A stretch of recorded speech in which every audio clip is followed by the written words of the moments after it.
ininya main semua, gitu. Biasanya kamu nari-nari. Hari ini kamu kayak tarkam, cendung, cendung gitu. Pasikmu lihat, pasikmu mati. Tolong, pun.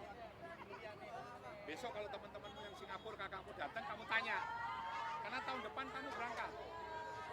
Nggak mungkin mereka. Mereka udah lebih parameter tertentu menular Pak. Berarti virus atau bakteri. Ternyata tidak menular, bukan. Perut bukan, ginjal bukan, semua bukan. Lalu dokter akhirnya suruh saya terapi ozon Pak. Bapak pernah dengar? Yang diambil darah, ya itu. Itu yang bisa nolong Pak. Kita sangat prihatin, empati terhadap kejadian di Kanjuruhan. Hal itu pasti tidak mungkin terskenariokan. Jadi itu suatu kejadian yang memang tidak diharapkan oleh siapapun. Tapi mau tidak mau, kejadian tersebut merengut sebagian hati kita untuk sebentar menunduk, mengevaluasi apa yang salah terhadap federasi kita. Jadi saya pikir sekarang bukan mencari salah atau benar, tapi bagaimana kita mensikapi agar kejadian tersebut tidak terulang kembali.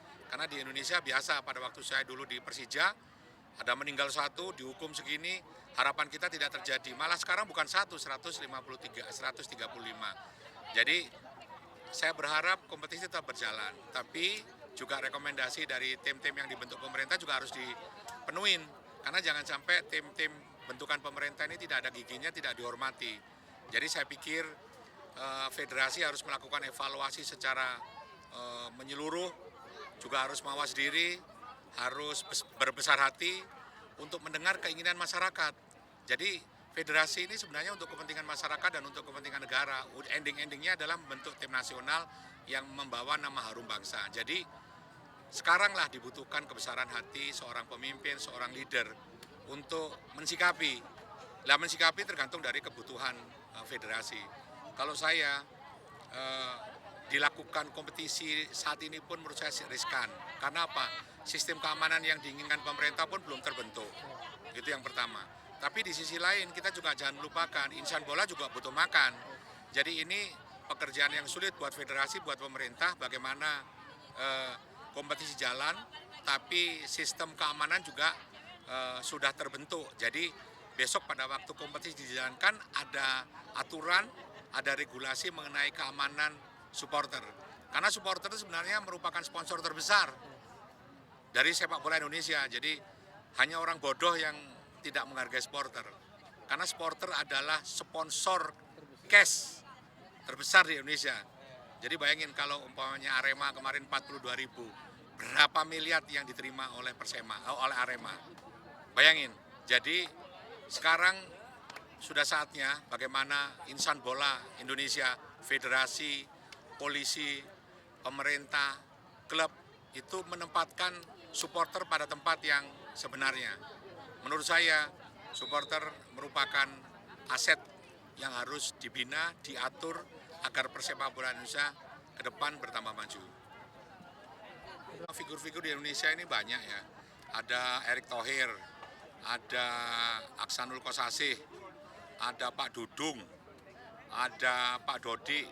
Ada banyak figur-figur lain yang mempunyai yang mempunyai ketertarikan, kemampuan, leadership untuk memimpin sebuah federasi yang bernama PSSI.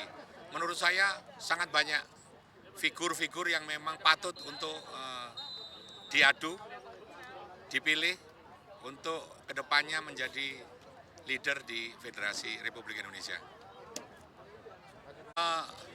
Saya sebagai football family, jadi kalau umpamanya memang itu suatu kehendak dari masyarakat, seperti tadi saya katakan, seluruh pengurus federasi harus berbesar hati. Karena 135 itu bukan korban yang ringan, bukan korban yang kecil. Jadi harus didengar apa keinginan masyarakat, apa keinginan supporter, tapi juga masyarakat juga harus tahu bahwa federasi ini rumah tangga, federasi sebuah organisasi, punya aturan, punya statuta yang tidak bisa diintervensi, dicampuri oleh kepentingan-kepentingan lain gitu. Jadi yang penting bagaimana caranya statuta bisa berjalan dengan lancar, statuta tidak terlanggar, tapi keinginan masyarakat untuk melakukan KLB, melakukan regenerasi, mengganti orang-orang yang memang tidak patut di federasi dengan orang yang patut, itu yang harus dilaksanakan. Jangan asal KLB, percuma gitu. Yang paling penting bagaimana spirit dari masyarakat mengganti orang-orang yang tidak punya kompetensi di federasi, di LIB, untuk diganti orang-orang yang memang mempunyai kemampuan di federasi dengan cara, dengan aturan yang betul sesuai dengan statuta yang ada di kita. Kalau dilakukan tanpa memperhatikan statuta, sama dengan aturan-aturan lain di jalan raya gitu. Jadi kami mengharap juga masyarakat bersabar, lalu rekan-rekan di federasi juga berbesar hati agar dua keinginan antara masyarakat dan federasi dapat bertemu tanpa menyakiti para pihak.